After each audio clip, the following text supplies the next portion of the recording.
Hello and welcome to the Delirium engine, where we take apart various rules and discussions about Dungeons & Dragons, tease them out for as long as we possibly can before we all get extremely annoyed and bored and then give up. Today with me... It's very symbolic of a badly run D&D game, actually, if you think about it. This is in many ways just a badly run D&D game. That's what I say about life, actually.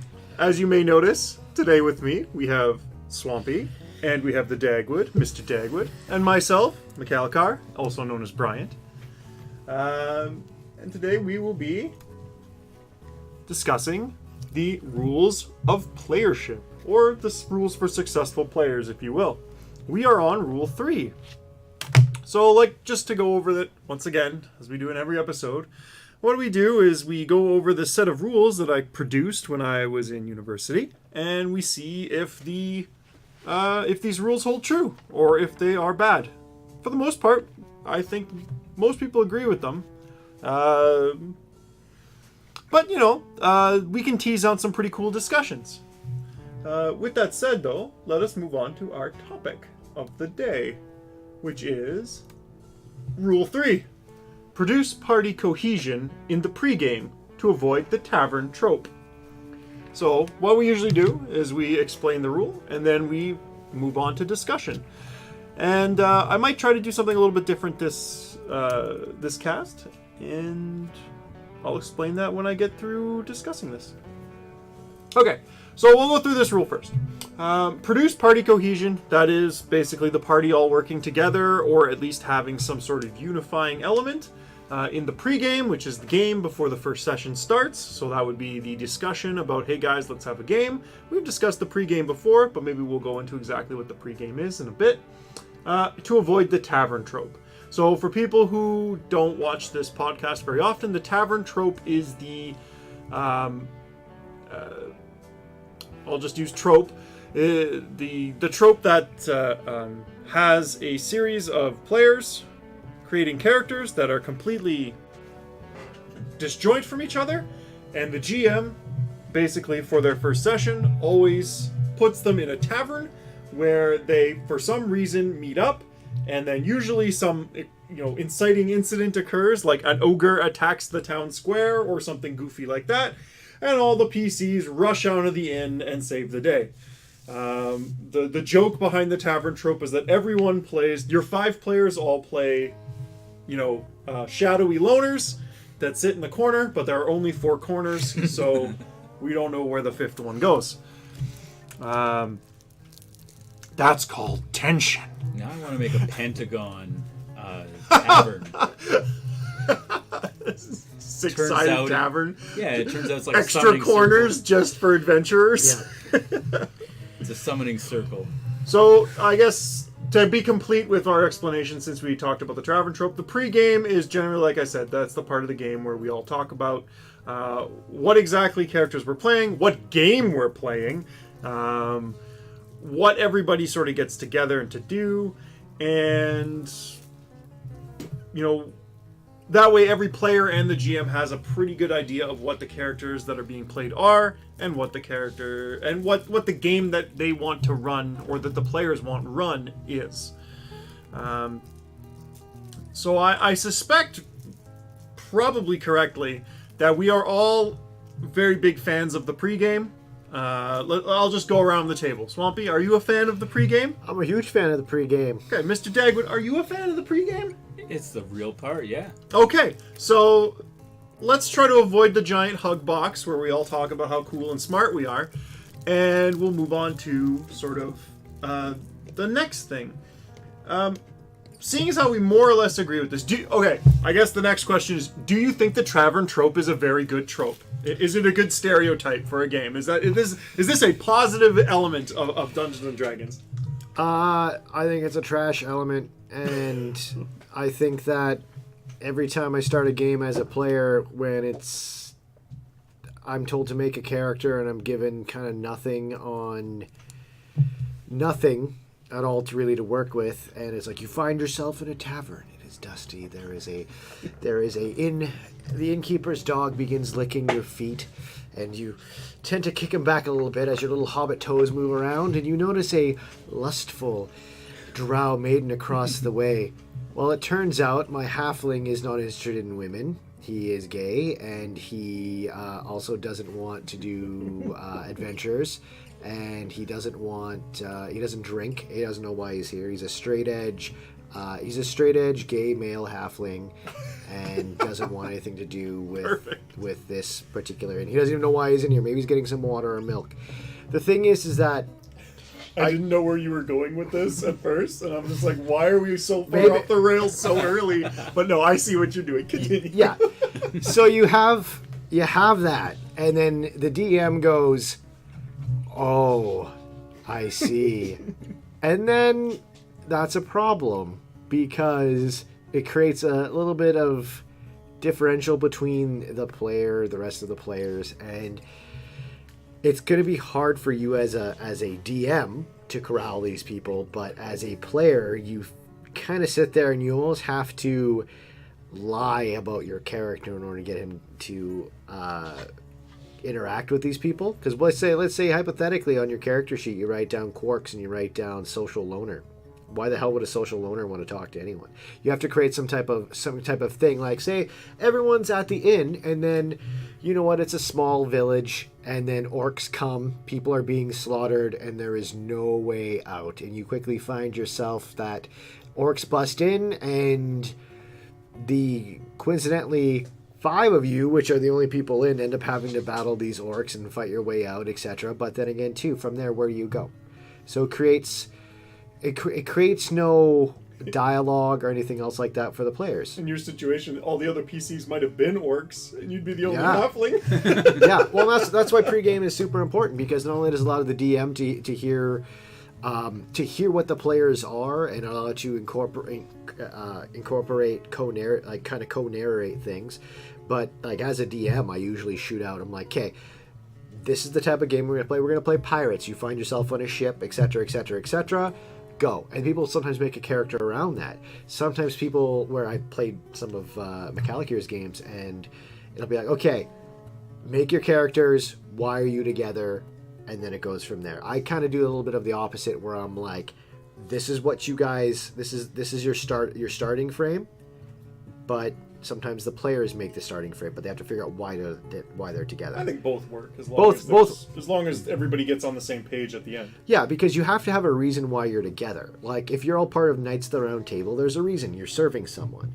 If you're all part of a clergy, you all have a united culture, a united front. The idea though of like say you all have been caught and you're all prisoners on a slave ship, and you obviously have to work together to stick around, and then bonds are created. Cool, awesome.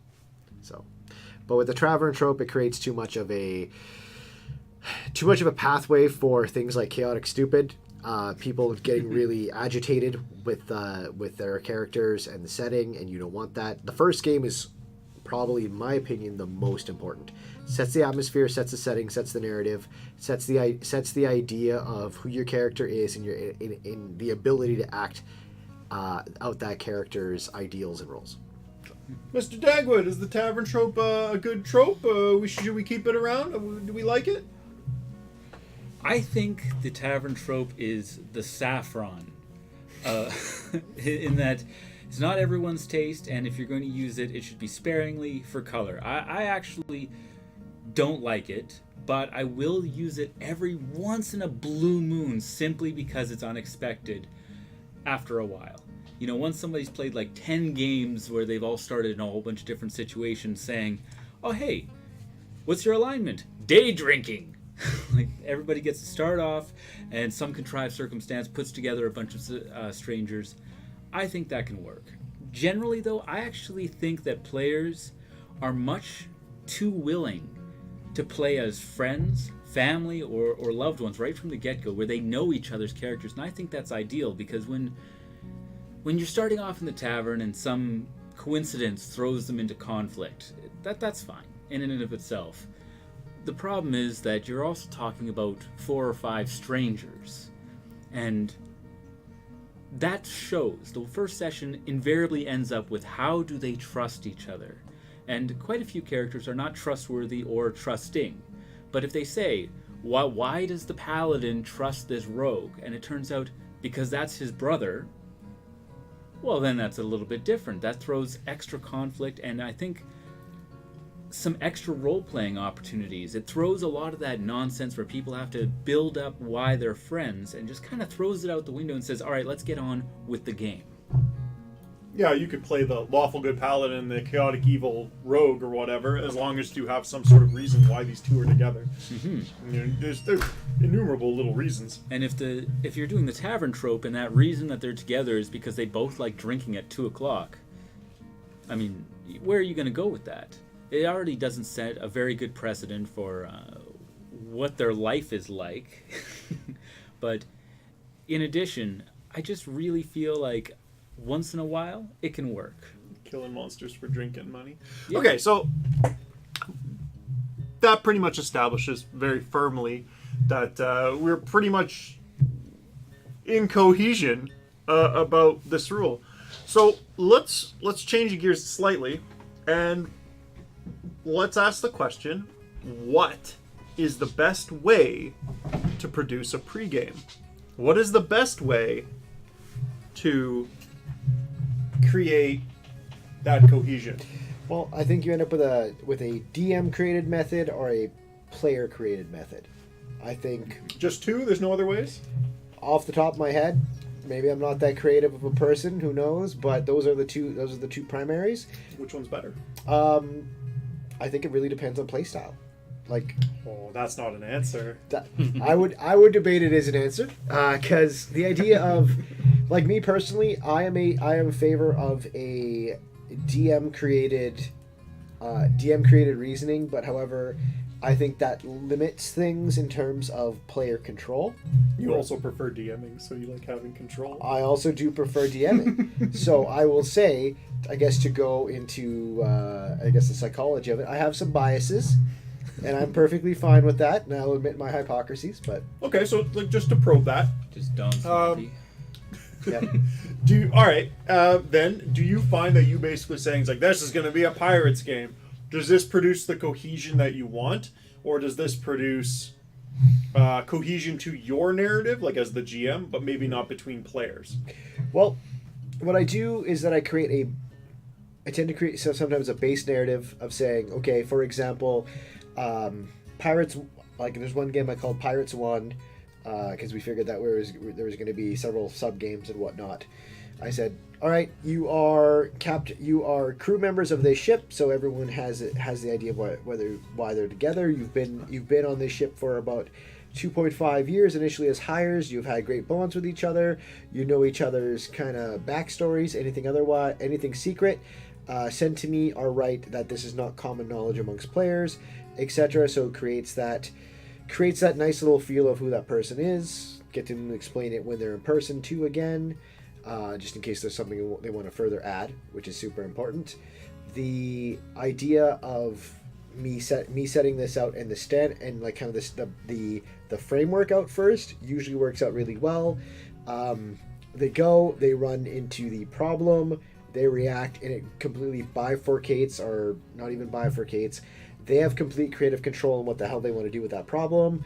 And even if they want to, say, for example, like the party at the time was framed for I guess you could say a terrorist attack, like an explosion that happened in a trade city, so then they become wanted.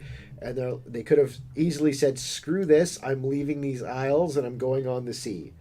And that would have been awesome.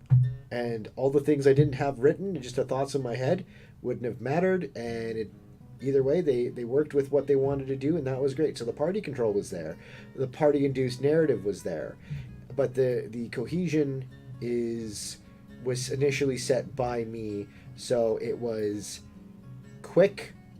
It was quick, detailed, but also didn't take up the entirety of the first game, which I think is really important, because if you spend the whole time figuring out why you guys are together, it eats away into not only playtime. People get kind of fatigued in terms of narrative fatigue.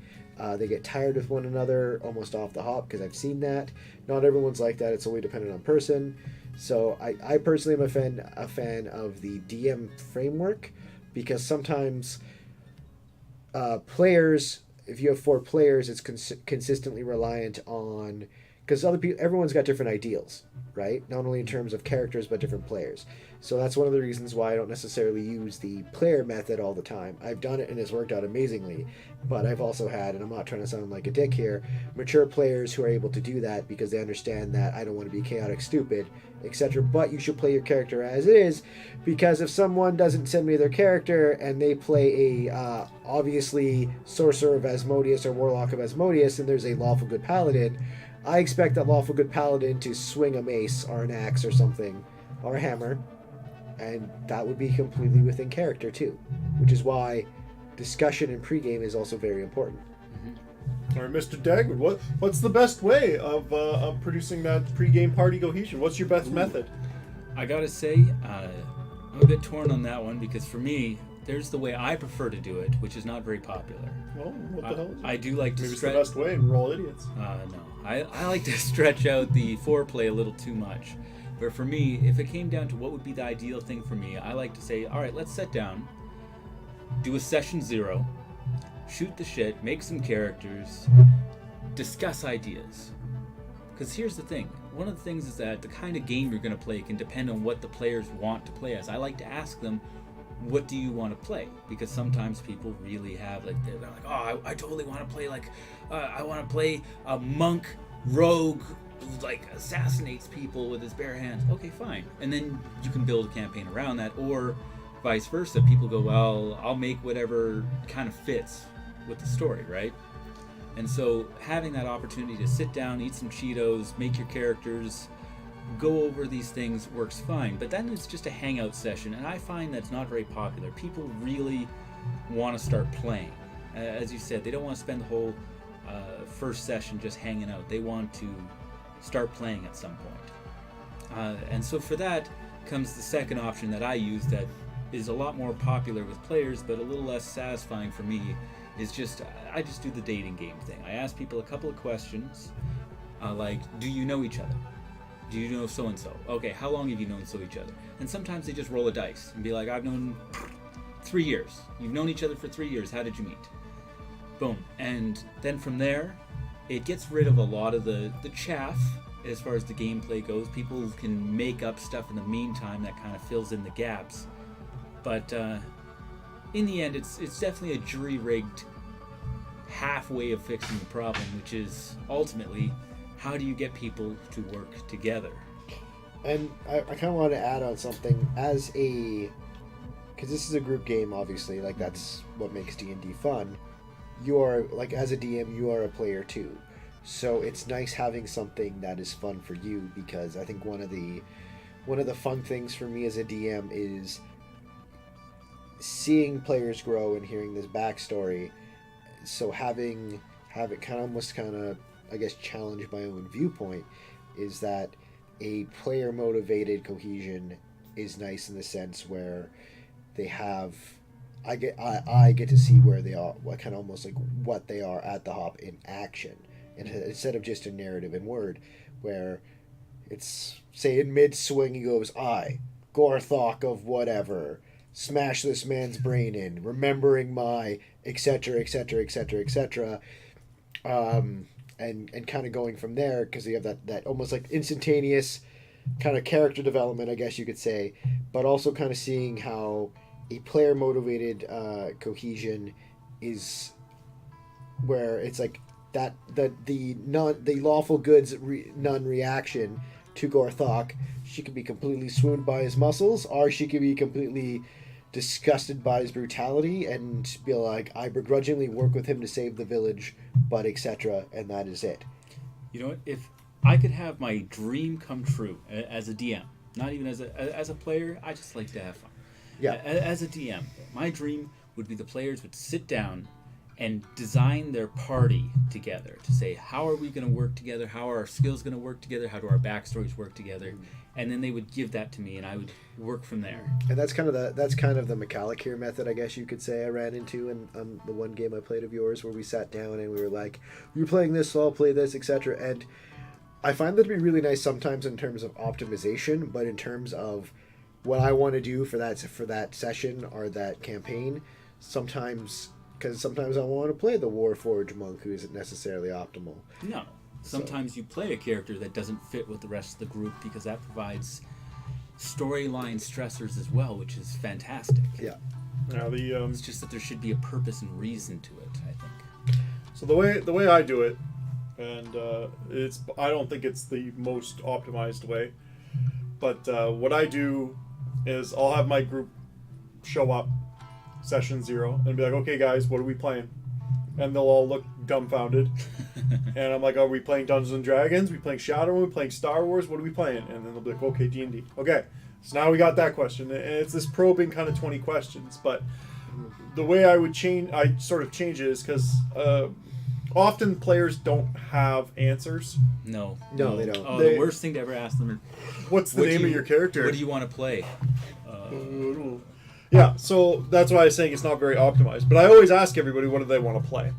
And when you have infinite choices, because I don't have classes, but when you have infinite choices, people just sort of freeze up. So we start talking, and we basically get, it's like, okay, do you want to be pirates? Do you want to be bandits? I'll spitball some ideas on people, be like, oh, I like the idea of pirates. And it's like, okay, well, so we're playing pirates, right? Like, what do you guys want to play as pirates? X. Like, who's going to be the pirate leader or whatever? And then someone might be like, well, I'm going to be Captain Reinhardt Shootfist, right? And it's like, okay, well, Captain Reinhardt Shootfist here, he's there. It's like, well, someone's like, well, I'm going to be Captain, Thrust Knuckle Humperdinck. And it's like, okay, Shootfist and Humperdinck here, they're both captains, but they're both on the same ship. Why is that? And so then you got to be like, okay, well, let's we figure out why. actually do this? Because this sounds fantastic. Well, that's how I run every game. You can pick first. You want to be Humperdinck or Shootfist? I just want to be called the Maverick, and I want to be John McCain's severed head in a jar. Well, so far we're on the 2-captain ship. Okay. But I have admirations to be captain. Fine. 3 Sweet. captains. They all know. Damn it.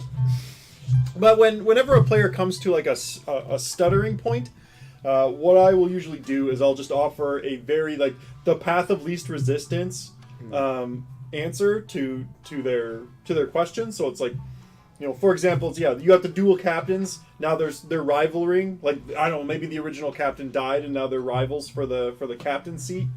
And now you've got the third captain who's coming in, and it's like, well, okay, what brings Captain 3 here? It's like, well, he was the cannoneer or whatever. It's like, well, why don't you just say that you were a cannoneer on the ship before the 2 captains came on? And you think that you should be the one who's captain, but you just don't have the, you just don't have the position right now because you're too busy below deck being the cannoneer, doing an important job. Right? Or someone would be like, well, I want to play a druid. This doesn't work on the high seas. It's like, well, maybe you're a sea druid. Is that an idea? And they're like, oh, I guess we can do that. I was a dwarven druid. Or whatever. Like, summon that kelp, boy. Praise Dagon. Exactly. Summon the kelp. Or, hey, maybe there's like a garden on the deck of the ship. Like, maybe they just have a whole section devoted to dirt, and you as a druid grow crops. Like, you're an important member of the crew. Like, who knows what's going on? Like, let's find some magical solution that allows for your cool character. And eventually, like, we all spitball these ideas around, and like, I let the PCs determine what they want to play, but I try to act as, like, ribbon or tape that sort of binds them all together. And get them to agree on things they want. Like, often I'll just use familial ties, or it's like, or you're their bodyguard, or whatever. But like, once you get these concepts down, like once you start tying them all together, everything locks in place, and the first session begins. Everybody knows what they're doing. Like, everybody knows their motivations. They all know what's going on, but it always starts with, what do you guys want to play? Do you want to play space game? And maybe that's where the 2 places would merge, in my opinion. Like, thinking about when you're talking about it, like, maybe as the GM would just be like, nah, guys, we're playing this. Build within this, in this cube instead of the infinite cube. Well, I see it as a bulletin board, because I have a lot of player options, I guess. Because I'll be like, what do I feel like playing? Like, what do I feel like world building? This. Boom. Post it on the bulletin board on my Facebook group, and then everyone's all like, that seems like a real trashy idea. Oh, that seems like a real cool idea. I'm in on that one.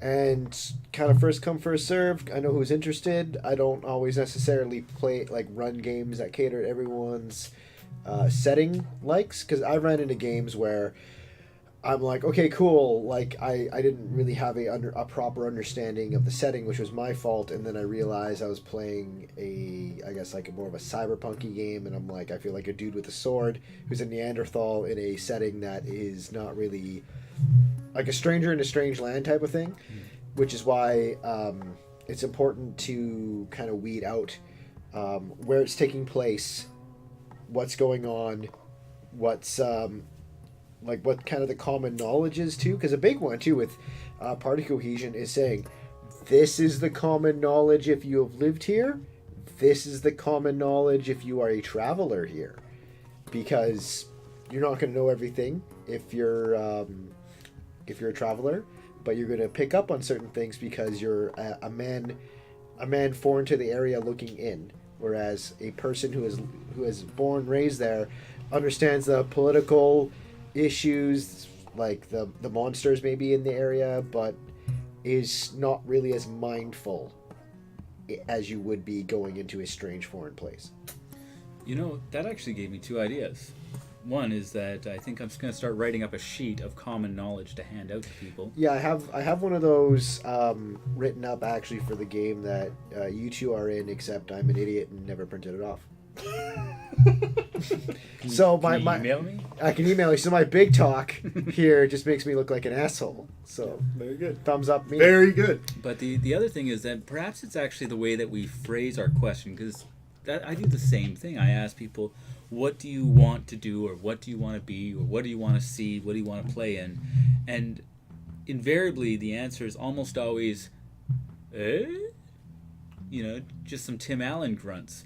And it's like, well, perhaps a better way of phrasing it would actually to say, does anyone have any ideas for their character or for the setting or something like that? Because asking them for an idea, they might feel less attached to it and more willing to divulge it, because these people all have ideas. They all have movies that they like, games that they like. They all have stories that they like and things that they want to do, character class combinations and races that they've never played before.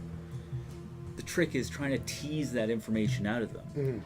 Well, do you remember, I shot you that idea on one of your games where, I guess to add some clarity to this, Mekhalikhir's character, Gagora, who's... Yes. Yeah, where every other established character was in the guild. Gagora, and you mentioned to me, I'm like, I don't know how to really incorporate this character because we've kind of had this set. I'm like, well, we're a guild, we can hire, why not put new people who join the game into an interview process? That way the characters who have been established ask the questions, and then we learn about the character, right? And then we do a formal introduction, etc., and go from there.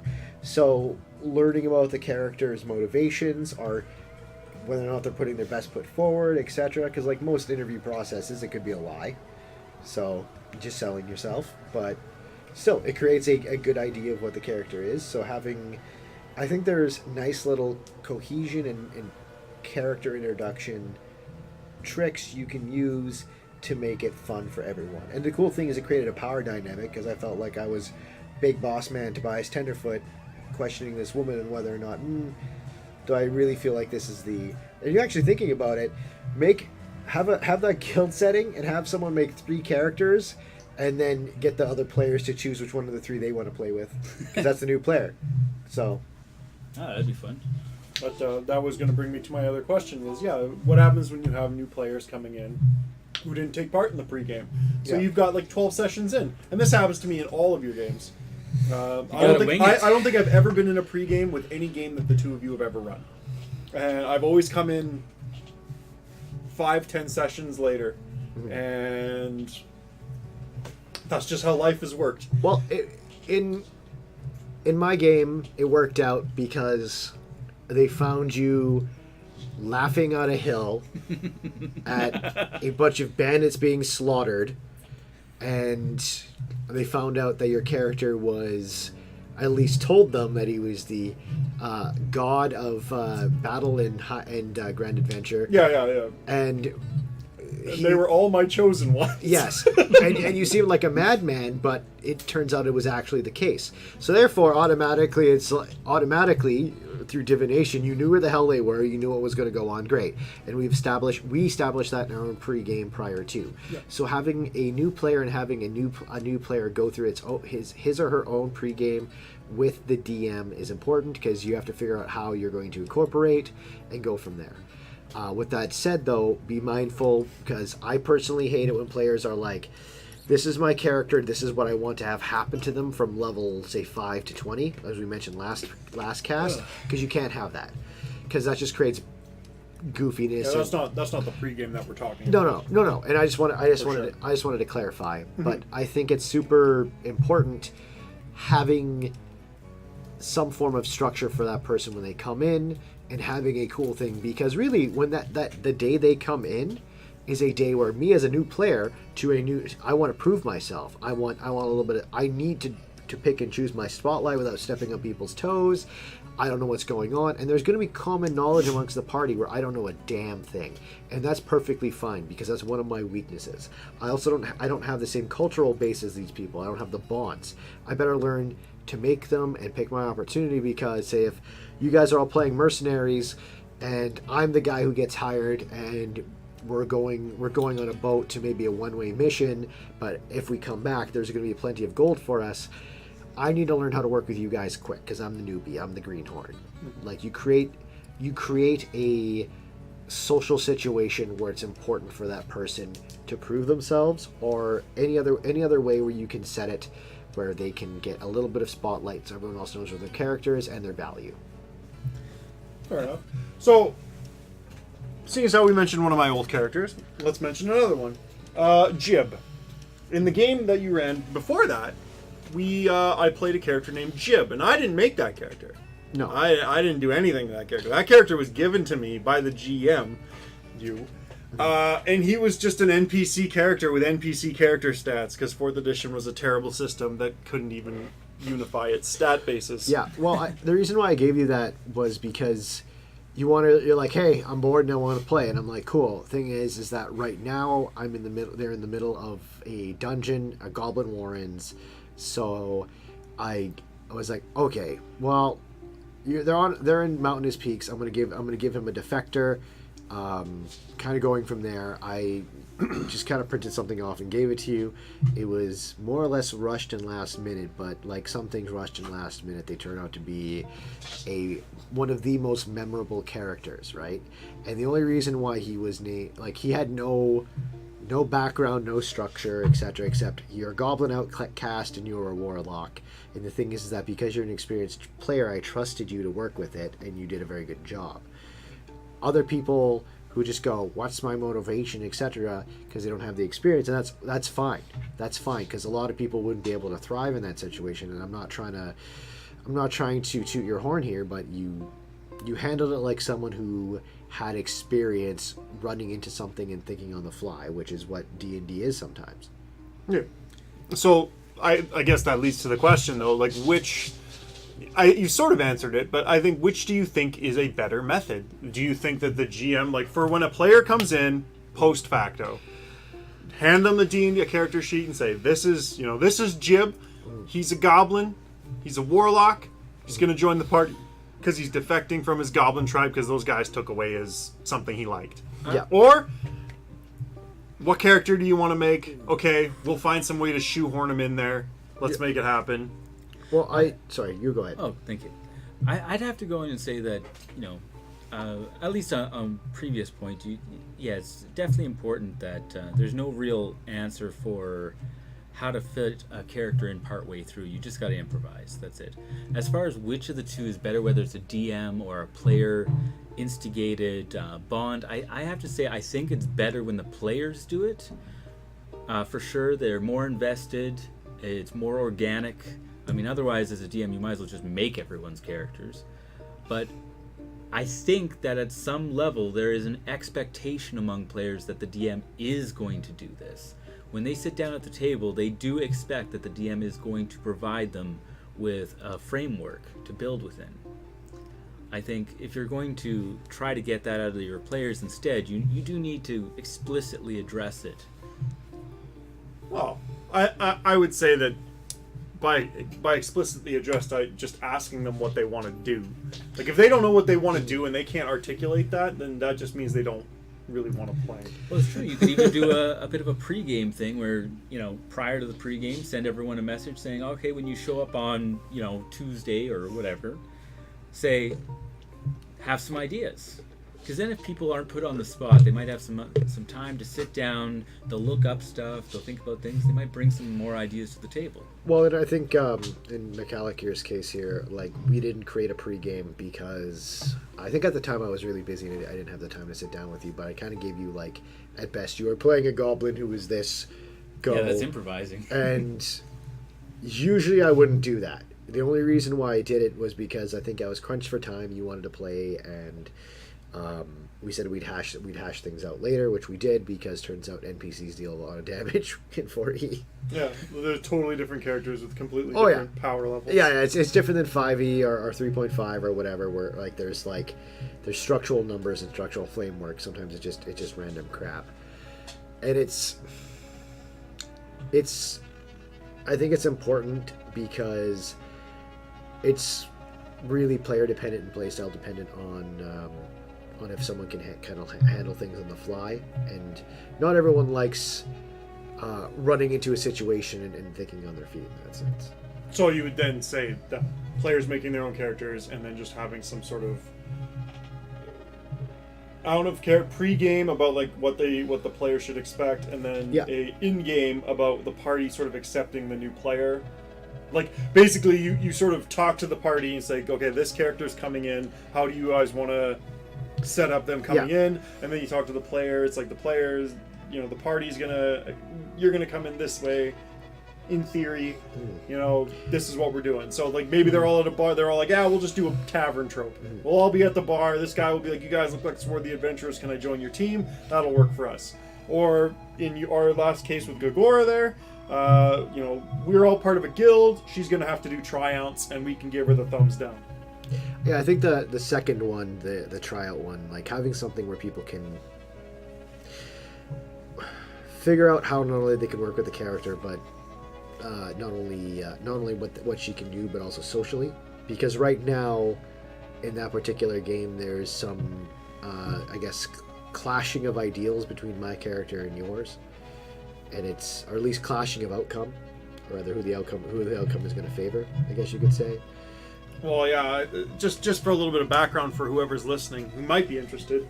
Yeah, right now, like, the game has gone on a few sessions, and we have a situation, essentially, where Swampy's character, Tobias Tenderfoot, the Asmodean bard, is... You say that with such disdain. Asmodeus is awesome. He's okay. There's nothing wrong with him.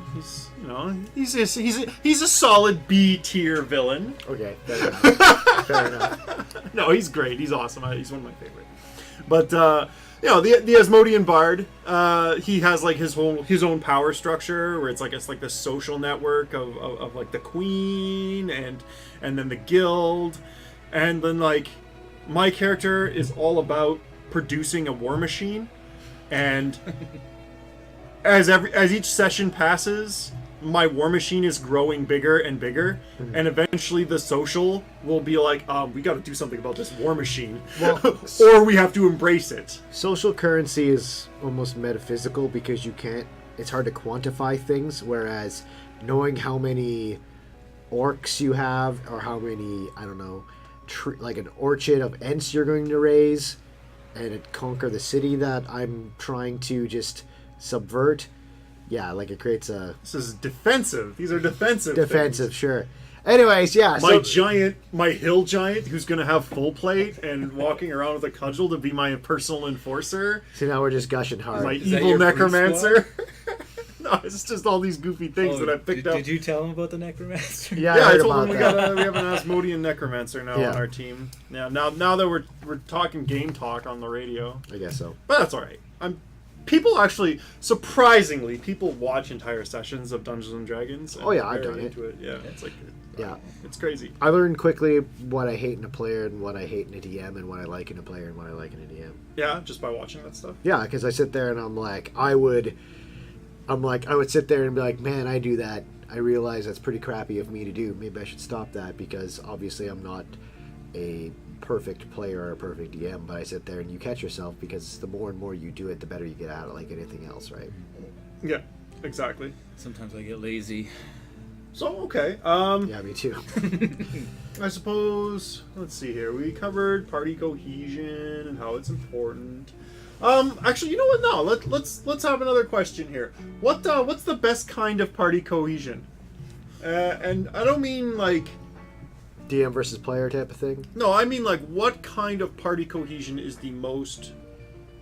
Do you guys think at least is the most useful? Like being in a guild or a corporation, familial ties, blood bonds, being part of a country, being soldiers. Like what is the most cohesive background that you can sort of give, like not give, but you can have the players can adopt? Like what works the best? I think emotional ties are really important because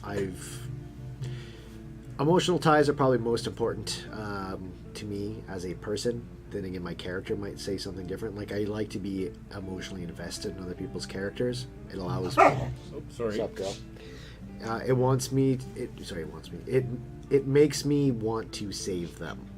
And if I'm playing a game and we're playing a game and a part of a corporation, like as a person, I'm like, okay, like I get it. We're here to build a structure, get stuff in, etc. Like create our trade company, cool. But I like having an emotional investment in people's characters, and having something, say we were all kids that grew up together, and we had to defend the village against whatever, and we have to push them back. And then we push them back and enter their lair, etc. And say Keith's character dies. Just explaining the second episode of It, like from the miniseries. Oh yeah! Oh Jesus Christ! Let's come back. And they go into the cave to Oh save yeah! everyone. Yeah.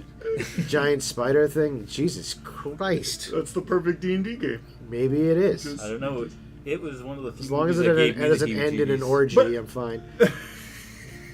Best session ever. Fade to Black.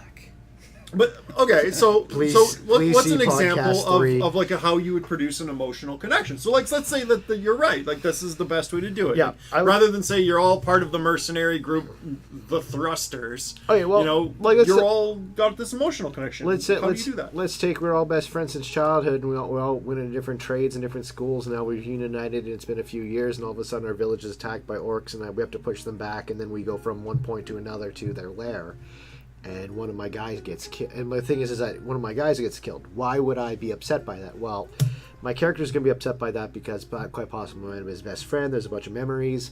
The other thing, though, too, is that depending on the player and how well that player plays that character, and if that falls necessarily in my alignment, like if you have two lawful good characters together and they're bros, they're feeding the poor, whatever, I see as a good person, they fall into my morals and culture, that is, as a character, going to make my character more invested. And I think having those things where I'm like, my character totally would be into that. Okay, so now all of a sudden the Orcish war chief beheads my best friend. My character would be like, okay, you are one and done, son, and I charge in not thinking, etc. And then there's that emotional piece, that those theatrics, that drama, and that's why pregame is important.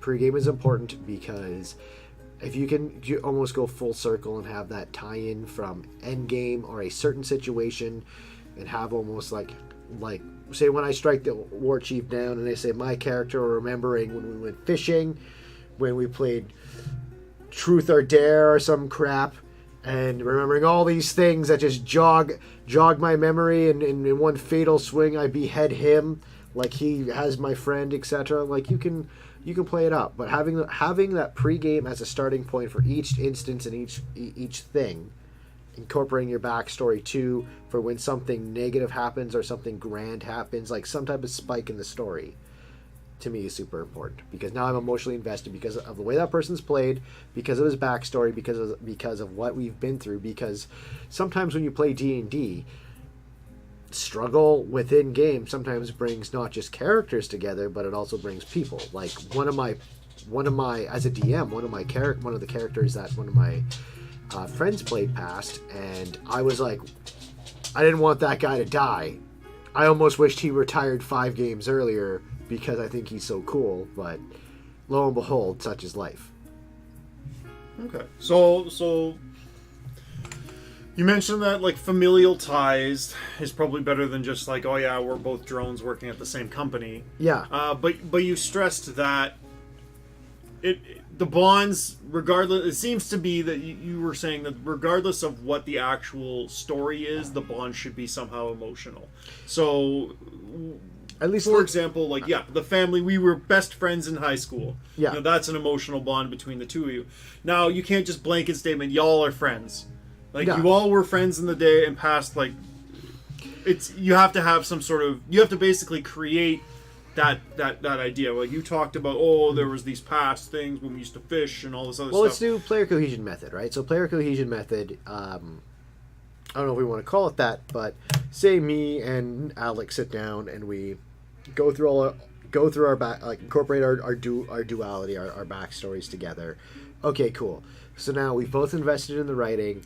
We've created these things, and then a few 25 sessions down the line, I die or he dies, right? So we understand that we've almost had this group presentation at game 0 on our character. This is our player based party cohesion between us two or anyone else. And one of the things too that like in terms of backstory is that when especially comes to a party that you guys have adventured, you guys don't have to meet each other off the hop. You guys can adventure together for years, kind of like just being best friends, etc. Whatever, right? So I don't think that player introduction to one another necessarily has to be a first time thing. I think it can be a thing that has, you could say you've been a war band for years, like in Pirates where they were together for 2.5 years. So they're meant to have that unity. So I guess the next question would be then, does player cohesion work better with, if we're using the D&D trope, like the D&D leveling system and stuff like that at higher levels? So like everyone's level 5. So then we can all say, oh yeah, we've been on like 5 levels of adventures together. I think level 5 is an okay representation. I think though too, usually like level 1 is a decently fully formed adult for the most part. I think it's, if you were to say take the adventurer route, you could even put them at 2, 3. Even dependent, like you could say you've had number's not important. I'm just saying not level 1, something like level 2 to 5. anything higher than 1, because level 1 is starting, like because that's what you're saying it implies, right? Well, I would never want to make a character if I'm like, he is an expert assassin and he has killed many kings and he's done this and this. He is level 1 and he has a hand crossbow. Well, Jesus Christ, he's supposed to have killed kings. That is going to be a lot of gold in his pocket, and why does he have just a hand crossbow? Why doesn't he have a lair? Why doesn't he have this? Yeah, that backstory would be it would be a bit all that day disjoint. All that day drinking. Disjoint from the actual character. Turns out he has brain trauma and he forgot everything. And that might be an interesting topic for another conversation too, about like the kind of ideal backstory, or like you know how your stats sort of imply your backstory. Like you can't be a level 1 guy who was like slew 10 gods, you know, at once, you know, 7 in one blow, you know, the old Mickey Mouse cartoon. If you were level 1 as another player, I would think you're just a confidence man. I would think you're a con artist. Yeah. So but that's a backstory all on its own, right? Yeah. Like that would make sense. But that would be the trope. I actually have to go pick up a player for the game we're having right after this. Okay. Yeah. So I will, I guess, excuse myself. Oh, you're on your way? Yeah, I got to go grab our druid. Okay. So you missed out on the gum then. Dagwood has Dune gum from 1984, and the wrapper apparently is worth more than the contents inside. I've taken a few photos for photographic evidence. So. That's hilarious. Are we like eating this gum today? If you want to try it, I'm going to try it. Oh my goodness. Okay, we will try this gum. Wow, everybody. An exclusive here on the Delirium Engine. We're going to try Dune gum All right. from 1985. Trading cards and stickers with bubblegum Fleer. Enjoy your evening, everyone. Yeah.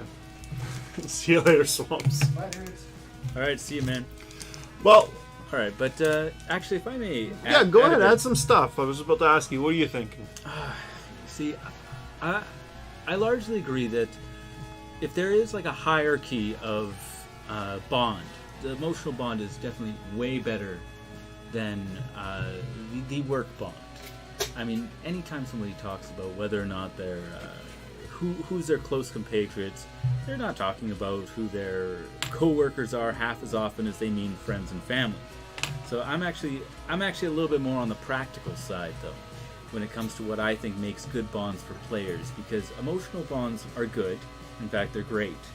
Work bonds are functional, but I think practically speaking, if the player characters work well together in the game, both for maybe role-playing reasons, it's a little ephemeral on my part, but to say maybe it's because of the way their stats work, maybe it's the way because of how they play, maybe it's their party roles, you know, you've got your rogue and your barbarian teaming up to take down the traps, whatever.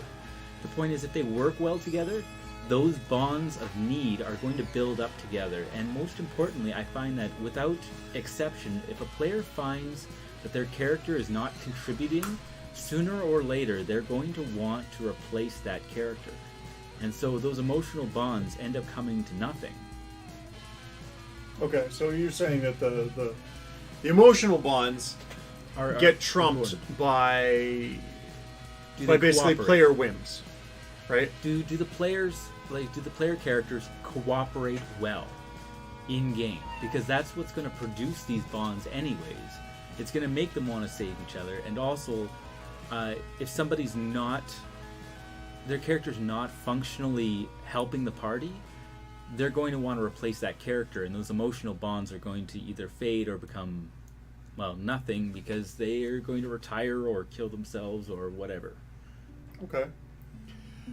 So practical bonds is what you say works best. Swampy says it's emotional bonds. And I'll have to think about this for a second. So emotional bonds, you said, are no good. They work great, but they can be discarded, which makes them silly and useless. I So you wouldn't say need that, bonds but- that are more, well, you're my best friend, you're my brother. Oh, I want to play a different character. He walks off into the sunset. He doesn't care. Like, that's stupid, right?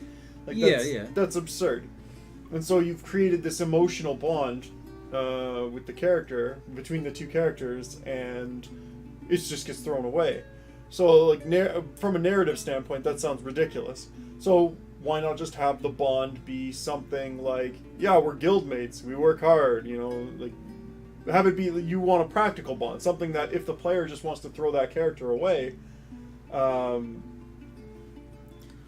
I guess what I'm trying to say is, if they were, ideally, let's say they were brothers and he's not going to walk off into the sunset, but their characters do function well together in the game. Maybe they're good in combat together, or one of them's really good at handling social situations, whereas the other one's not. But otherwise, they are cooperative and cohesive in that mechanical sense, or even in the role-playing sense. I think that winds up being more important, because people form emotional bonds as the game goes on. But if their characters don't play well together, those emotional bonds aren't going to matter as much, because eventually that person will want to replace their character. So I think things like being part of the same guild, I mean, that's just something functional to get the game moving. Emotional bonds like family, friends, and so on are better. But these things, I think, don't matter either way, unless the person's going to keep wanting to play their character, and if the party is going to recognize that character's value. sure, okay, yeah. That makes perfect sense. Basically, you're talking about either the player or the characters rejecting the bond that they've created in the pregame. Yeah.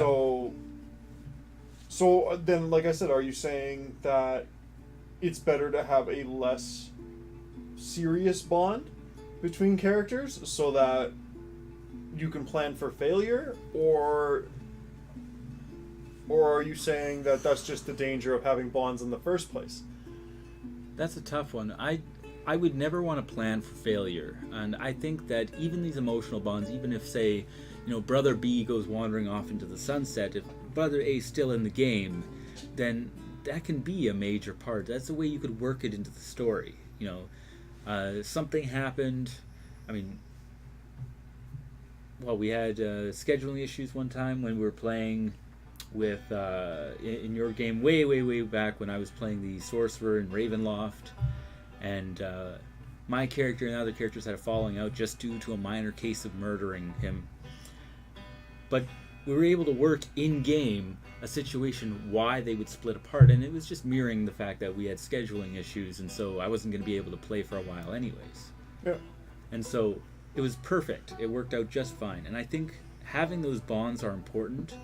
I think it's just a little bit more important to make sure that your character is functional to maintain those bonds. Okay, yeah. And that sounds like you're saying that good role play is a necessity, essentially. Yeah, it's not exactly you the need most... to play a good character to make those bonds work. And that's true. Like, it's not exactly the most insightful comment, but I do think it is a fundamental. And I do think that it is one of the hazards of having bonds is that they might lose them, right? They might not come for something. And that can mean something too. Like, what if someone doesn't save their brother? They let him plummet to his death or something like that. Sure, yeah. Like, that's dramatic. That has meaning. And so I think if you want those bonds to be maintained, there needs to be a little bit more of a practical cooperation. But as far as the story is concerned, having the bonds, losing the bonds changing, growing or fading, are all equally valuable. So, I guess what I would say is that the actual reason why those bonds exist doesn't really matter. Like, yeah, you can have words that describe why the bonds exist. But at the end of the day, you're saying that the party cohesion is more important than the actual words for the bonds, which I guess I would agree with. But it's difficult to... That creates a situation where you're just like, oh yeah, we're a party. Why are we a party? Oh, because we're a party. And so the words matter. And I don't know. I think I'm trying to formulate a proper thought here, and it's not working. This is becoming a thing on these radio shows. Maybe that's not what you're saying. Okay, I guess the question then would be, are the words that describe the bond more important than the bond itself? Given the fact that you could have a party of no worded bonds, like we're just part of a team. We're all on the same team. We all work together. Is that bond itself worth more than the words that explain those bonds? That's a complicated question, though. But I think there's a good way I can put it. The way I look at it, yes, except for one thing, and that is that at the end of the day, it is a role-playing game, and verisimilitude is very important. And by making these, yes, the important thing is have a bond. What bond it is really doesn't matter very much as far as the effects it has on people's role-playing. The thing is, though, what those bonds are very important for immersing people into the game, for making it believable, and for making them take it and become emotionally invested in it. And I think that brings out a lot more than just what the words are themselves, I'm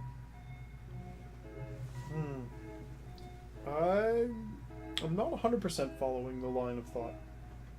But I would just sort of formulating my own opinion here based on these questions.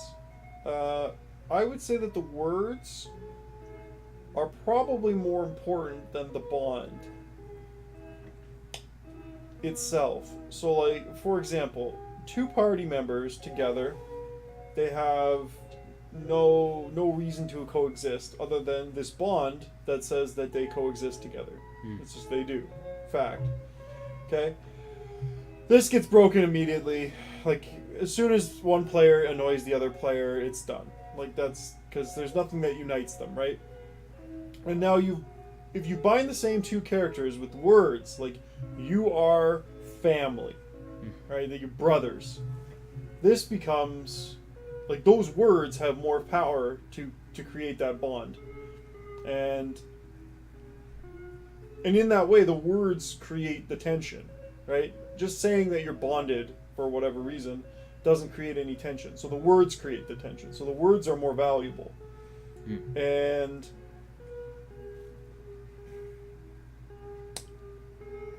this is what I usually do in my games, but it's not because I really thought about it, right? Like, everybody could just be together. It's like, yeah, we all just work together. But in the games I run, I usually have people, like I said, you act as the adhesive that binds the two together. And I'm like, well, what if you're this guy's brother? And what if you build weapons for this guy and you just want to come with them to test your prototype weapon? Yeah, field test your weapons. Who knows what you guys, and you're all in a guild together, and you're all just trying to formulate and build up this trade guild or mercenary guild or whatever you guys want. If it weren't for the words, it would just be like, you're all a D&D party, and that. If that were enough for people, that would work. But that's the thing; it's essential that they have a bond. What that bond is not essential. However, saying what that bond is way more meaningful. So I think you're right on that end. Okay. I think what I'm visualizing here is like that bond, just like these are all these like little interconnecting bonds, right? Mm-hmm. This creates a bunch of characters that are just sort of bound together, right? But they have no vector, like they have no direction. So this is why the GM needs to have. Pardon? Sorry, I'm visualizing your little tangled web. And imagine a tangled web of just all sorts of stuff, but there's no line, right? Like, so he's just drawn, for those people who are interested, he just drew a bunch of scribbles, basically, right? So imagine drawing a line through those scribbles, right? With an arrow. So scribbles in a line, where the scribbles represent each character and their interconnections, right? And the line represents the overall connection. Okay, so this, I think, is what is necessary. Now that we're just sort of thinking about it, you need basically, each character needs sort of like a connection with at least one other character in the party. Preferably more, right? And the more the merrier. But then at the end of it, they also need to all be one sort of thing.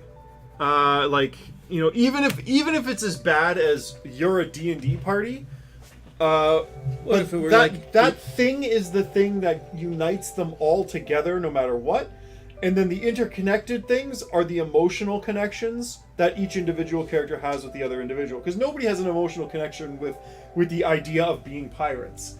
But let's do a thought experiment then.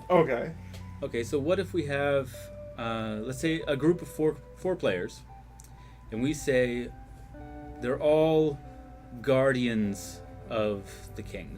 They're all King's Guard. They're all knights. They're the King's Guard. That would be the major, like the big arrow, the major vector. Now, two of them happen to be brothers. The large cohesion. Two of them happen to be brothers. One of which, let's say, he's an unwilling member in the whole thing, but he happens to be friends with one of these brothers. Sure. Yeah. Okay. And we can say, well, what about number 4? What's his thing then? Let's say, perhaps they have a love interest with, princess or something like that. So boom, they're part of that main arc, but they're not really connected to the other group, but they're still by proxy all moving in the same direction. Maybe they're roommates with the other one, with the one that was informally connected. All right. Right? Or whatever. Like, you could create more lines of... would this work then? Why wouldn't it? Like, that seems like a perfect cohesion. You are the King's Guard. That is the game. Like, this is the game link. This is your player's link to the game, as you are the King's Guard. Two are brothers. One's a friend. And then each character, as a King's Guard, is linked to each other Or Yeah, like each yeah. character is linked to each other in various ways, or in no way at all, depending on that. But the more links, the better. Mm-hmm. So maybe just talking it out, that to me seems like the best way is to take it like a two-pronged approach. Because Swampy was talking about, he likes to do the character vector, the character vector first. It's like, we're playing pirates, and then I do sort of like hey guys, what do you guys want to play? Okay, what are you? What are we doing? What's this? And then we sort of build the character vector second, or like we build the vector second, or the story cohesion. You need to bundle them together and bludgeon the story with them. So yeah, you need character cohesion. I think to pull out official terms that we're going to coin right now. Okay. We need character cohesion, which is the bonds between individual characters, and all of the characters need story cohesion, which is or I would say narrative cohesion, because I don't want to use the word story. So narrative cohesion, which binds them to the game, the first session of the game. So you are all the King's Guards, and each of you individually have connections to one another. Yeah, that sounds right. That seems like Can you think of something that we might be missing, or do you think the only thing I'd throw you in could there add is NPCs with more interconnections? Like that's like if the characters have fathers and mothers and things like that, you add more connections like that, and that's all pre-game. the only thing I would throw in there is to make sure that they actually work well together. Like, yes, sure, maybe one is a master smith, maybe one is, a short range fighter, one's a long range fighter, or maybe one of them handles the social stuff. Even if they don't work all together, they're all if they're all the most I think it's the only dysfunctional party ever, like that's fine too. That's a story all on its own. I do think so. Well, that's again one of those main considerations, right? Is how well do they work together?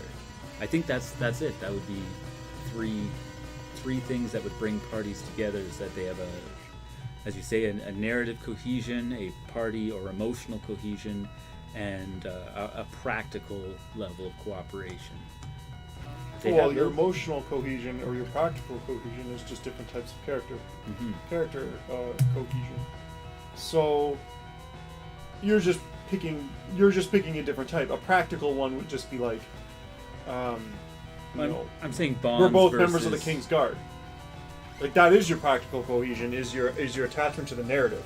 Mm-hmm. Okay, so no matter what, you're always going to have your cohesion to the narrative, and that's your practical one. The ones we're talking about between characters would be the emotional ones. Yes, which is like, you slighted me for lunch money once, so now I'm going to stick around with you until I get my lunch money back. Pettiest person ever. But we King's Guard, we don't both get paid. have loyalty bonds because we both are part of the Guild of 1,000 Eyes. Yeah. I would say that's the two. Like that would be it. So yeah, your narrative bond is the practical bond that all the characters share, and your emotional bonds or your character bonds is the mishmash of various lines that connect all the characters together, and then that produces. Okay. And that's, if you're saying that's combining both practical and emotional elements, then I think that would be the way to do it, because having a practical bond between two characters doesn't make a lot of sense.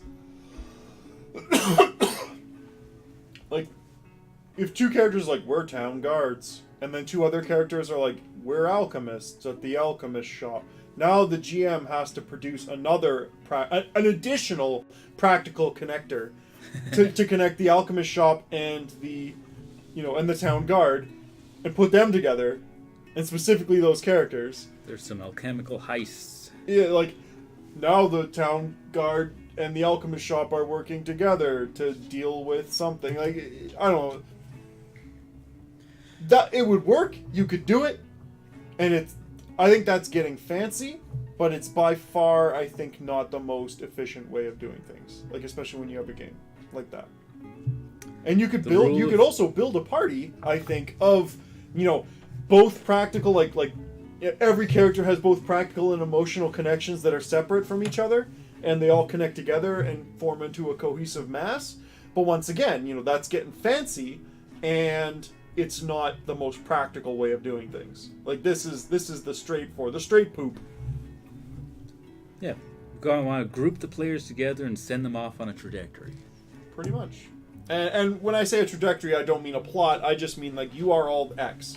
Well, And- yes, it's something that's going to get the ball rolling. It doesn't Yeah. necessarily have to be in a particular direction. The as long as first it's minute of the downhill. game, you all know who you are and what you're doing, Mm-hmm. and who you are between each other, and that would be your pregame. Is you determine the narrative to the story. Maybe first. I think I like the idea that Swampy's saying maybe first. And then again, that's usually what I do too, right? Like I always ask, what are we playing? What do we want to be? You want to be astronauts? You want to be bandits? What do you want to do? Astronaut bandits. Astronaut bandits. Okay, well now we're all astronaut bandits. We've established the practical connection between our characters, so now you can build characters around this practical connection. We are now all astronaut bandits. How do we produce? What characters do we want to play within the vector, the cohesion, like inside of this cohesive block of being astronaut I pirates? actually have a question for you. Okay. When we talk about things like not just character plots or blocks or anything like that, but rather to say, as we said, pre-game session 0 as an option for that. You think it's very important that people actually get to play. What do you think is the longest amount of time, or I should say, the best amount of time that should be spent on pre-game then? The best amount of time, eh? I'd say if character generation, assuming character generation takes about half an hour, maybe an hour and a half before the game starts. Like there should be no real excuse why you can't play a game. If your character generation, So you'd say, like the character generation can literally, if you know how to if you know the system, only takes 5 to 10 minutes to build the character from the ground up. D&D and Shadowrun and games like that are a little bit longer, obviously, but well, especially at higher levels. a good, maybe an hour of talking about it tops. With time given to getting off track, like you don't need to get too in depth with it. So if you were to have a short session, you would definitely recommend not spending any more than half of it on character generation and discussion. Yeah, like I don't see a reason, like unless you're just getting off track, there's no reason why it shouldn't take longer than about an hour and a half. Yeah, good point. Like getting off track is a totally different thing, but like in terms of like we're focused on this game, people can figure out connections real easy. Like, name a name of a character. Just name anything.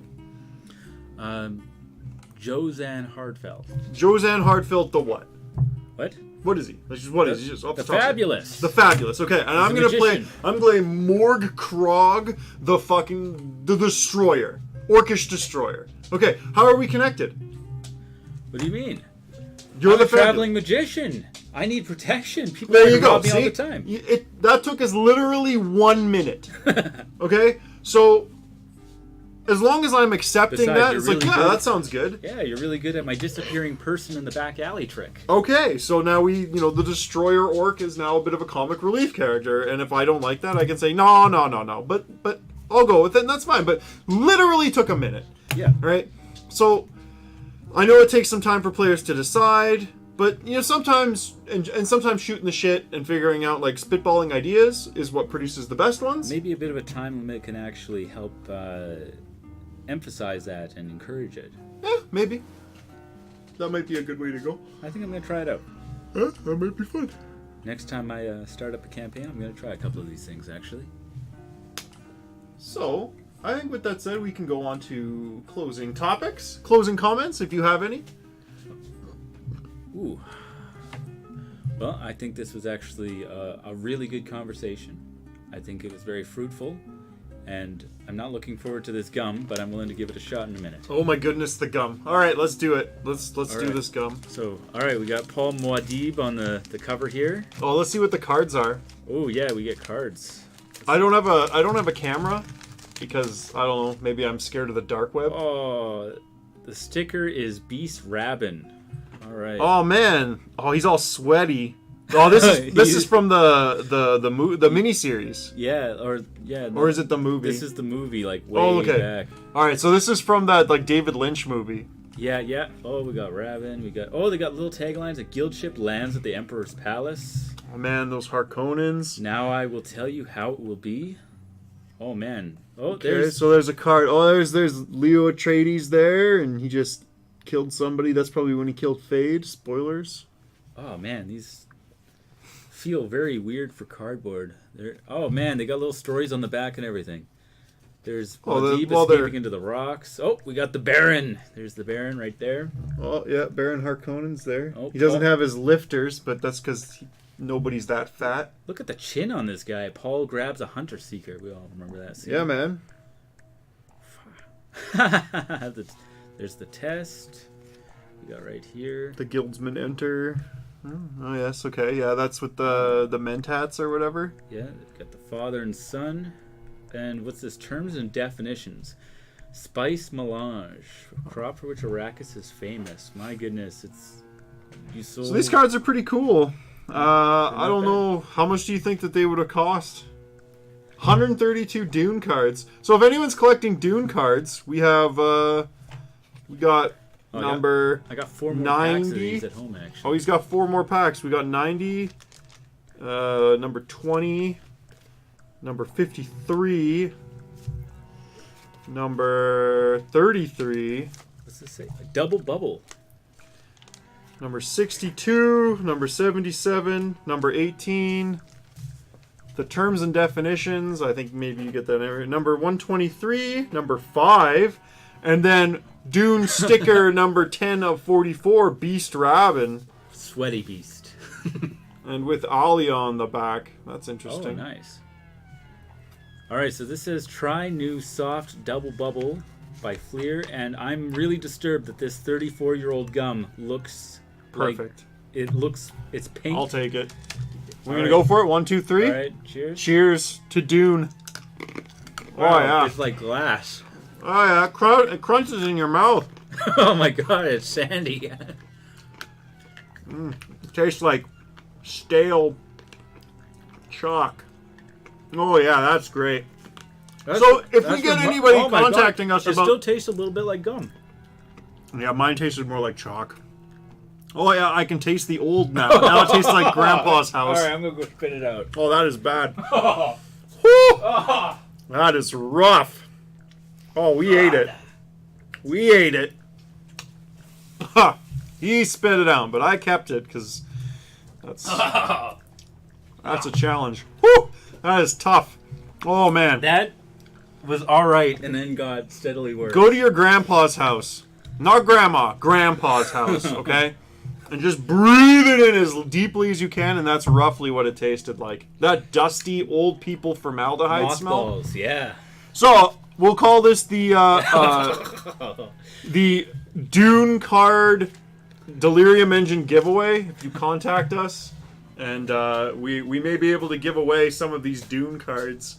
By all means.